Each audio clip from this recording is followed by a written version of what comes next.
Manipulation, contrôle, possessivité, toxicité, culpabilisation, victimisation, pervers, perverse narcissique, perversion narcissique, voilà des mots en vogue, largement répandus, bien souvent utilisés à tort et à travers. Mais qu'en est-il réellement ? Sommes-nous totalement dans l'exagération ?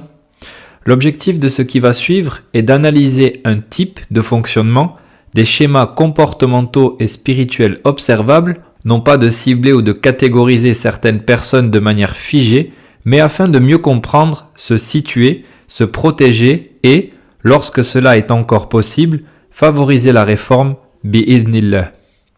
Commençons assez fort. On ne naît pas pervers narcissique, on le devient. Comprenez ici le message. J'aimerais aborder le sujet sous un angle nous permettant de comprendre que nous sommes tous susceptibles d'être victimes de ce type de profil, tout comme, plus dérangeant, problématique encore, tous susceptibles de le devenir.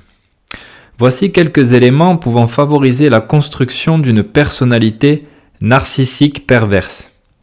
Des carences affectives et émotionnelles profondes, des traumatismes bien souvent, essuyés au travers d'un parcours de vie dit chaotique, un contexte familial instable, non structurant, parfois libertin, du délaissement, de la négligence ou encore de l'abandon. Le fait d'avoir été témoin de violences en tout genre, verbales, physiques, psychologiques, sexuelles ou bien de les avoir subies. Ils ont souvent été eux-mêmes sous emprise, sous influence négative, ont subi des relations dites toxiques, chantage, possessivité, manipulation en tout genre. La perverse narcissique n'est donc, dans le fond, pas foncièrement mauvais. La personne est même profondément souffrante. Comment pourrait-on d'ailleurs, malgré les apparences et les prétentions, être heureux ou heureuse dans sa vie en étant ainsi ? C'est peinant ? Oui. Tout ceci s'explique ? Oui. Mais est-ce que tout ce qu'ils ont probablement subi et font subir à leur tour se justifie ? Certainement pas. Alors, comment fonctionnent et agissent les personnalités perverses narcissiques ? Malgré les apparences, se détestant au plus profond d'elles-mêmes, car sachant qui elles sont dans le fond, elles vont chercher à masquer leur vrai visage, apparaissant tôt ou tard, notamment dans la sphère privée, construire et soigner une image de façade superficielle. Parce que hantées par la honte, le vide intérieur, ce sentiment d'insuffisance, la peur d'être démasquées, elles compenseront par le calcul, le contrôle, la culpabilisation, la victimisation, la domination, la dévalorisation d'autrui. Parmi elles, certaines agiront de manière plus discrète, moins apparente, par intelligence et habileté émotionnelle, favorisant le fait de systématiquement tourner les choses en leur faveur. Chose appliquée par le deuxième type de profil classique qui va suivre, mais de manière différente. Nous reviendrons sur cette notion d'intelligence émotionnelle, Inch'Allah. On retrouvera également celle qui semble, j'ai bien dit semble, s'aimer totalement. Il se dégage parfois chez elle du grandiose, une forme d'arrogance perceptible mais dont on doutera, un sentiment de supériorité, un discours et une attitude très sûrs de soi, parfois charismatique, persuasive, inspirant crainte et agissant souvent en passage en force. Mais cet amour est bel et bien une construction défensive et non, malgré les apparences, une fois de plus, un amour de soi réel.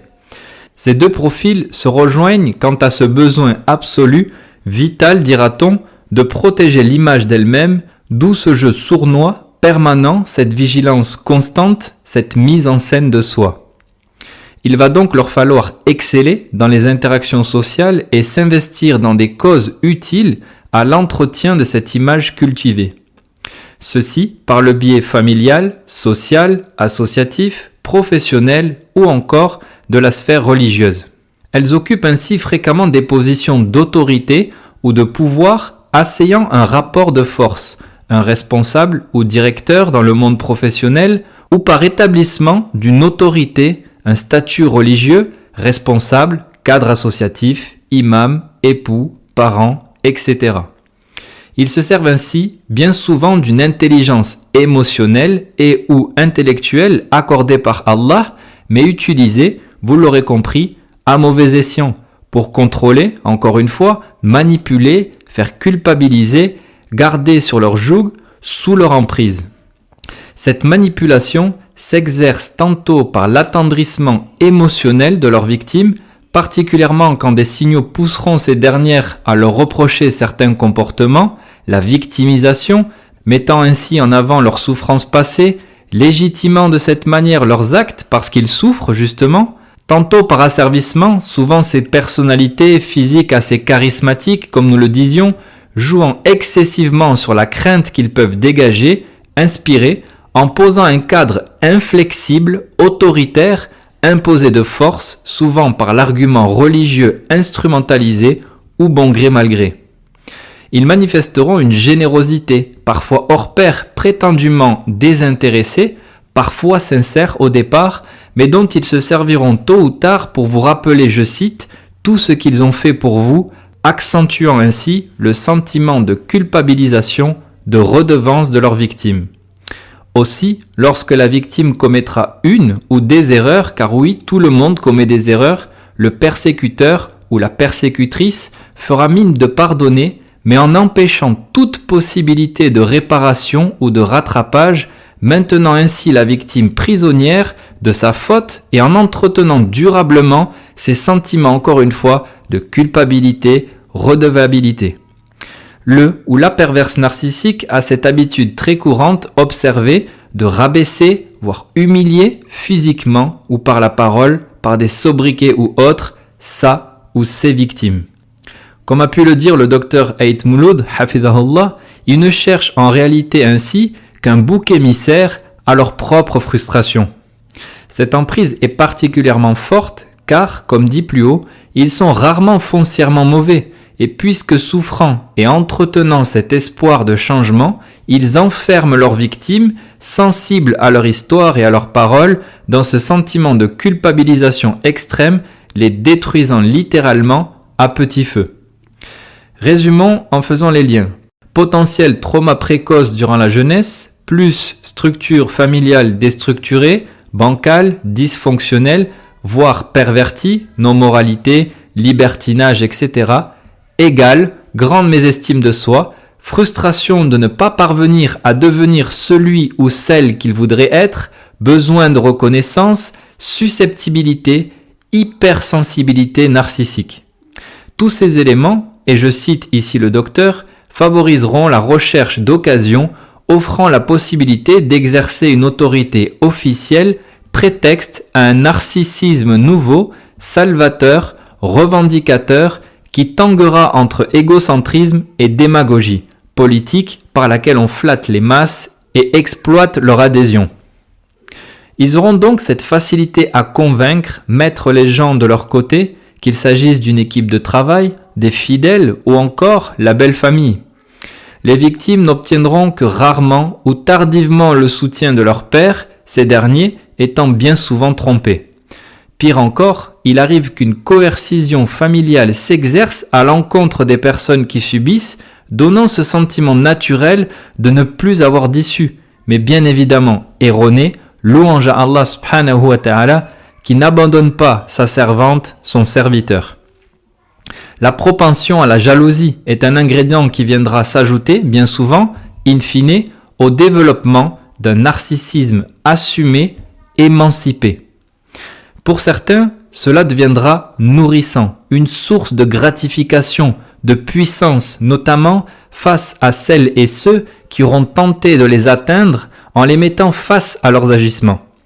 Sensibles aux suggestions sataniques et étant devenus esclaves de ces dernières, ils feront alors de leur seul objectif de détruire leur victime, la corrompre, la réduire à néant, la condamner à charge pour favoriser leur salut.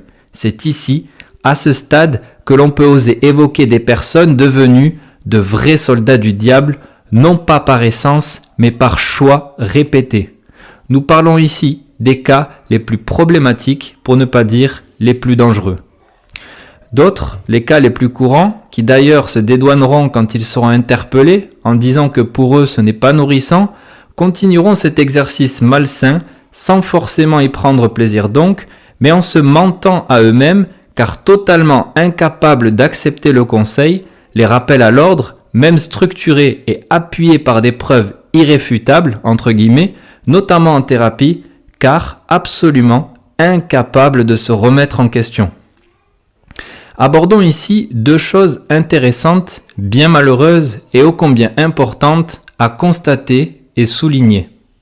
On entend bien souvent qu'un ou une perverse narcissique ne guérira jamais. Nuançons, car d'un point de vue islamique, qu'est-ce qui est impossible à Allah si ce n'est que tout lui est facile? Mais, il y a un gros mais, un point de bascule existe. Lorsqu'une personne développe ce type de comportement, exerçant ainsi un exercice maladroit, malsain de son autorité, et que son Seigneur, par les moyens qu'il aura voulu, un conseil fraternel, une thérapie, une médiation de couple, lui offre cette occasion d'entrevoir ses manquements, d'identifier leurs sources, les schémas dans lesquels ils s'inscrivent, c'est là qu'il faut prendre garde. Car une personne dont les défauts, manquements lui ont été montrés X fois pendant X temps, persistant consciemment dans l'injustice, prend ce risque, et pas des moindres, un risque incommensurable de faire partie de ceux qu'Allah subhanahu wa ta'ala aura laissés à leur propre sort, ainsi incapables de revenir en arrière pour se réformer. Rajoutant ainsi à ce châtiment qu'ils se seront eux-mêmes infligés par une pauvre vie malheureuse malgré les apparences, et que dire de ce qui les attend, lourdement responsables dans l'au-delà. Nas'alullahu al-afiyah. Dans le cadre d'une thérapie, lorsque mis en face de leurs agissements, vous passerez rapidement du super thérapeute, je cite, pertinent, à la fameuse erreur de diagnostic. Par ailleurs, point fondamental ici, ce que nous venons de citer ne sont rien d'autre que des sifat, des caractéristiques d'hypocrite. Voici la raison pour laquelle, quand on parle de diagnostic, et c'est la position que j'ai adoptée personnellement, on ne parle pas de diagnostiquer officiellement une personne en la qualifiant de perverse narcissique, venant ainsi affirmer une hypocrisie avérée. Le dit diagnostic met en évidence que le parcours de vie, les schémas et les agissements démontrent qu'une personne a tous les ingrédients pour l'être ou le devenir. Il s'agit donc d'interpeller les victimes et leurs bourreaux. Les uns, et ils sont rares à ce stade-là, nous devons le dire, y verront une occasion pour se réformer, les autres, victimes donc, des signaux d'alerte pour se protéger. Malgré l'exposition, la mise en avant parfois, pour ne pas dire souvent, de chaque membre de leur famille, épouse, époux, ex-épouse, époux, ex-ex-épouse, enfants, personnes proches, collègues de travail et autres, de manière identique, de leurs agissements, ils ne se remettront pas en question. Il est très courant de voir ces individus multiplier les thérapeutes qui poseront les mêmes diagnostics, entre guillemets, vous comprenez désormais ce qu'il y a derrière le mot, y voyant clair face à leur manigance. Ils ne se remettront toutefois pas en question, encore une fois ici pour autant. Ceux qu'ils parviendront à tromper seront validés, car ne cherchant pas la vérité, mais l'analyse de ce qui ira dans leur sens. Nous reviendrons sur ce point, Inch'Allah. Ils tenteront, pour certains, dès les premiers échanges en thérapie, d'asseoir une certaine autorité, une position ascendante, tantôt par le ton, en inspirant la crainte, tantôt par une prétendue science ou statut mise en avant. Ils vous feront comprendre qu'ils viennent pour valider la pertinence ou pas de vos propos, de vos analyses. Ils les valideront très clairement d'ailleurs, tant que les choses vont dans leur sens. D'autres seront plus sournois, dissimulateurs, mais se dévoileront tôt ou tard, notamment par ce côté surjoué dans la prise de parole, dévoilant bien souvent une forme de manipulation émotionnelle pour justifier leurs actes. Comprenons ici que nous évoquons donc des profils chez qui la base même de l'islam n'est visiblement, manifestement pas présente, la sincérité. Ces individus parviennent habilement à tromper les gens, se tromper eux-mêmes, tentant de se convaincre de leur bonne foi, de leur victimisation, oubliant ainsi que jamais, ô combien jamais, ils ne tromperont leur Seigneur, Tabaraka wa Ta'ala. Comprenez ici, tout élément réuni, pourquoi nous parlons d'hypocrisie. Une absence de sincérité, trahie par cette non-disposition à accepter la vérité, cette ruse permanente, et celui qui prend pour habitude de ruser deviendra tôt ou tard un menteur avéré, ou encore cette capacité sous la colère dominés par cet ego malade, craignant d'être dévoilés, d'humiliés par les gestes, par la parole, les insultes, les sobriquets, etc.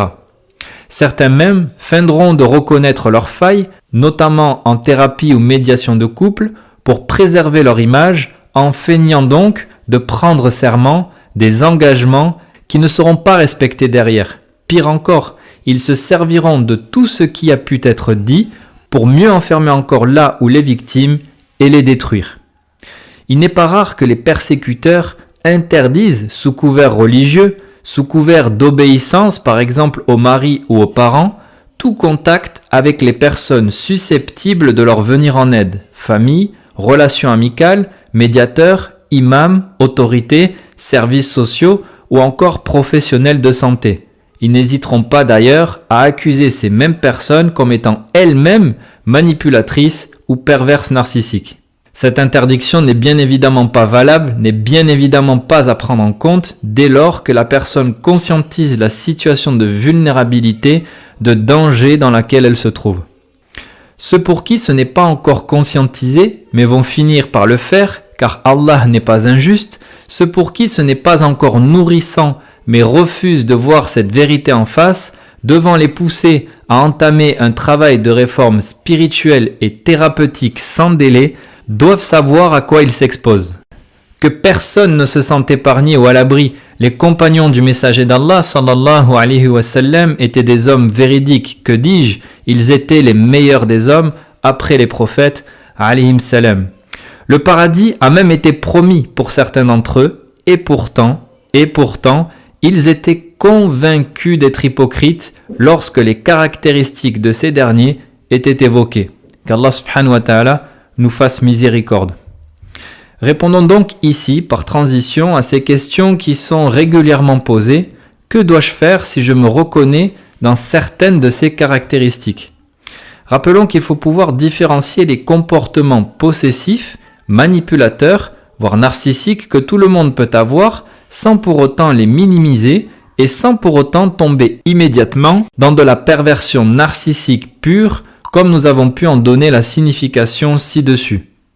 Dès lors, si je conscientise que je suis concerné et ou et eux, je ne me trouve pas d'excuses car, comme le disions-nous, on ne trompera pas notre Seigneur. Je tâcherai alors de comprendre comment ces schémas, ces comportements se sont installés et ferai le nécessaire pour les corriger, bi'idhnillah. Tout le monde est donc bel et bien susceptible d'avoir des comportements manipulateurs. On retrouve ces derniers bien souvent dans les conflits conjugaux, lorsqu'on essaye de se dédouaner en rejetant la faute sur l'autre, oubliant ainsi qu'Allah ne nous interrogera pas sur nos prétendus droits non respectés, mais sur ce que nous, à titre personnel, individuel, nous avons fait ou pas fait. Je prends bien souvent cet exemple qui peut faire sourire, un homme d'origine algérienne, et ne vous arrêtez pas sur les origines, qui ramènerait une prétendante sénégalaise à la maison, ne serait-ce pas du déjà vu que d'assister à une scène où la maman pourrait dire « Ya Waldi, tu veux tuer ta mère, ta grand-mère, et la tension, et le diabète, etc. etc. » Aussi, petite parenthèse, comprenons ici que les personnes sensibles, souvent des hauts potentiels, émotionnels, intellectuels, sont plus sujettes à développer ce genre de comportement, à s'attirer les uns les autres, qu'il s'agisse de projets conjugaux, de relations amicales, professionnelles, spirituelles. Ceci est la raison pour laquelle il est fréquent que des victimes de pervers narcissiques se retrouvent de nouveau entre les griffes de personnes tout aussi intelligentes émotionnellement, mais qui utiliseront potentiellement, vous l'aurez saisi, cette intelligence à des fins destructrices. Un point très important qu'il faut conscientiser. Réalisons ici que c'est bel et bien pour toutes les raisons citées, des parcours chaotiques, le développement de maladies du cœur en tout genre dans une époque où tout est basé sur le paraître, le manque, pour ne pas dire l'absence de sincérité, que ce type de profil se multiplie. Ce n'est donc pas qu'une simple impression, malgré la facilité d'utiliser ces mots à tout va, manipulation, perversion narcissique et autres, mais une réalité. On va ainsi retrouver ces profils de manière particulièrement fréquente de nos jours, dans nos foyers, des époux, des épouses, des parents vis-à-vis de leurs enfants, dans nos relations sociales, professionnelles. Mais ils vont se retrouver, y compris, malgré la foi qui nous lie et dont on se réclame, oui, dans ce que l'on nomme les élites religieuses. Soyons plus précis, des étudiants en sciences, imams, enseignants, enseignantes, directeurs, directrices d'école, responsables associatifs, etc. L'objectif n'étant pas d'affoler, mais d'avertir, d'être conscient de qui nous sommes et de qui nous entoure et de se protéger par cette éducation. Se protéger donc de nos propres maux et méfaits et ceux d'autrui. Ne nous étonnons donc pas d'entendre et de traiter des histoires tout aussi tordues et problématiques les unes que les autres, pardonnez-moi l'expression.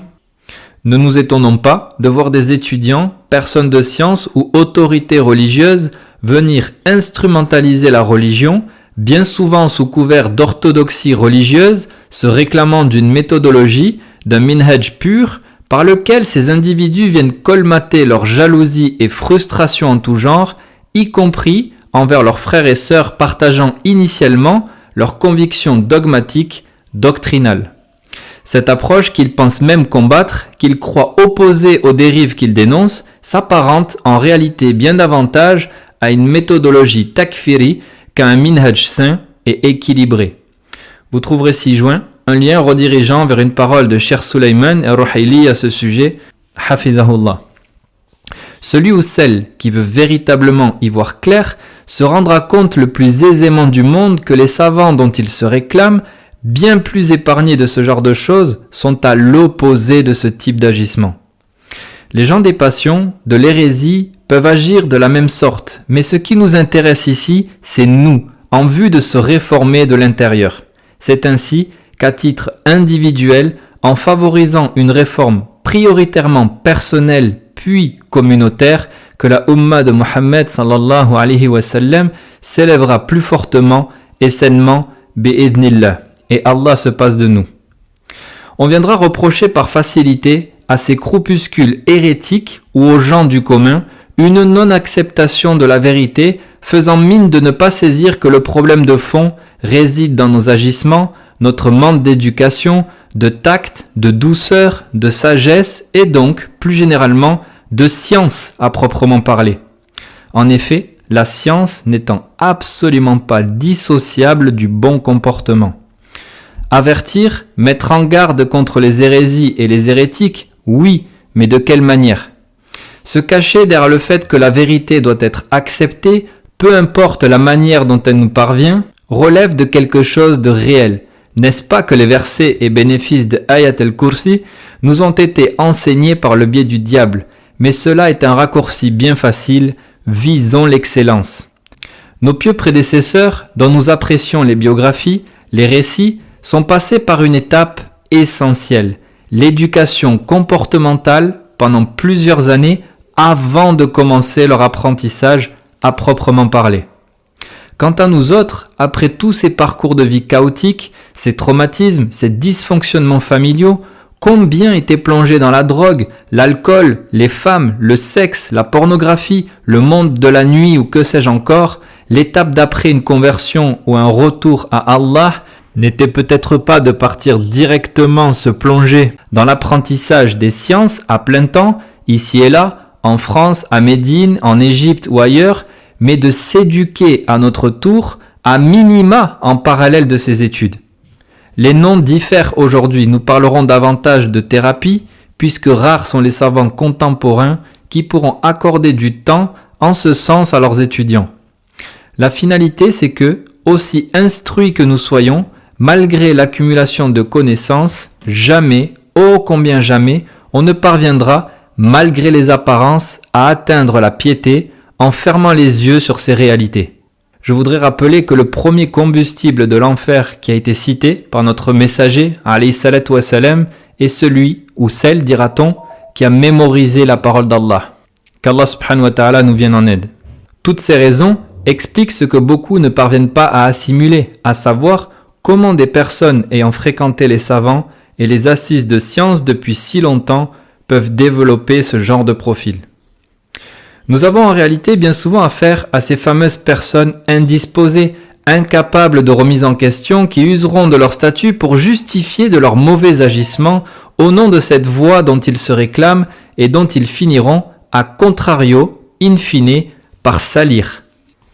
Certains ont usé de ce statut, de cette autorité, pour appeler à leur propre personne, puisqu'ayant manipulé et instrumentalisé les textes à leur avantage, à leur prise de position, ou encore pour abuser nos sœurs, pour accéder à certaines d'entre elles par le mariage, qui seront d'ailleurs divorcées aussitôt, ou prisonnières de leur joug, ou bien sous couvert de tutorat, et sans s'étaler sur le sujet, ce ne sont pas les cas qui manquent. Allah est parfaitement attentif à nos et à leurs agissements. Parmi eux, certains se sentiront d'ailleurs en danger à l'écoute ou à la lecture de ce genre de propos. Quels seront bien souvent leurs réflexes ? Tenter d'humilier, rabaisser, faire taire sous prétexte de réfutation, ne faisant ainsi que confirmer le diagnostic, les hypothèses émises à leur égard. Une question m'a été posée en commentaire sur le réseau Instagram. Mon cerveau n'arrive pas à concevoir qu'une personne ne puisse pas se remettre en question malgré qu'elle ait été mise en face de ses agissements de manière, entre guillemets, irréfutable. La réponse est la suivante. Ces profils-là, s'ils n'acceptent pas ces réalités, ne chercheront pas à comprendre, mais à analyser. Ils tâcheront même de tromper leurs victimes, voire les thérapeutes, mettant en avant que s'ils posent toutes ces questions, c'est qu'ils ne le sont pas justement. Ils analysent ce que vous dites pour retourner la situation à leur avantage, remettre la faute sur l'autre, faire culpabiliser et ainsi préserver cette image à laquelle ils tiennent tant. L'analyse leur sert ainsi à évaluer leur rapport de force, les risques, les bénéfices, l'impact sur leur personne et in fine, inverser la tendance. La compréhension, elle, impliquerait empathie, remise en question et responsabilité morale, autant d'éléments menaçant leur équilibre narcissique. En l'absence de réelle sincérité qu'Allah seul accorde et dont il peut priver, comme nous l'avons vu à force de récidive, comprenez que de telles personnes ne peuvent plus se réformer et ne changeront bien souvent jamais. Qu'Allah subhanahu wa ta'ala nous fasse miséricorde. C'est pourquoi les discussions rationnelles, les preuves factuelles ou les rappels répétés, outre le fait qu'ils soient très énergivores, échouent si souvent.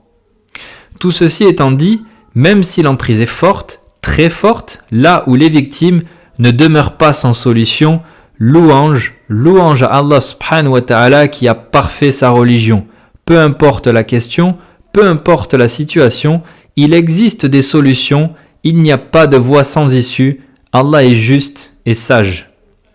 La victime pourra donc si nécessaire se faire accompagner pour conscientiser, valider ses schémas et confronter et non affronter son ou ses agresseurs. Et lorsque toute tentative de sensibiliser le profil manipulateur, perverse narcissique quant à ses injustices échoue par diplomatie ou l'usage de la force, il est nécessaire d'accepter la nécessité de se distancier inévitablement de ce dernier. Et les choses s'arrêtent ainsi. On ne tente pas de guérir une personne malade, indisposée à. Ce n'est plus ces personnes qui vous imposeront, vous feront subir leur cadre malsain, que ce soit dans le cadre de deux conjoints encore en couple ou séparés, d'un parent vis-à-vis de son enfant, d'un patron et de son salarié, d'un responsable associatif et de son bénévole, d'un imam, enseignant et de son élève, mais vous, préservant ainsi votre foi, votre honneur, votre dignité, votre santé mentale, physique, de même, ce qui arrive bien souvent, vos biens matériels et votre argent. Nous étayerons à votre demande, si nécessaire, et si Allah nous le permet, quant aux différents moyens, par étapes, pour les victimes, de s'en sortir. Qu'Allah subhanahu wa ta'ala nous rende sincères, nous éduque, nous réforme et nous accorde une bonne fin.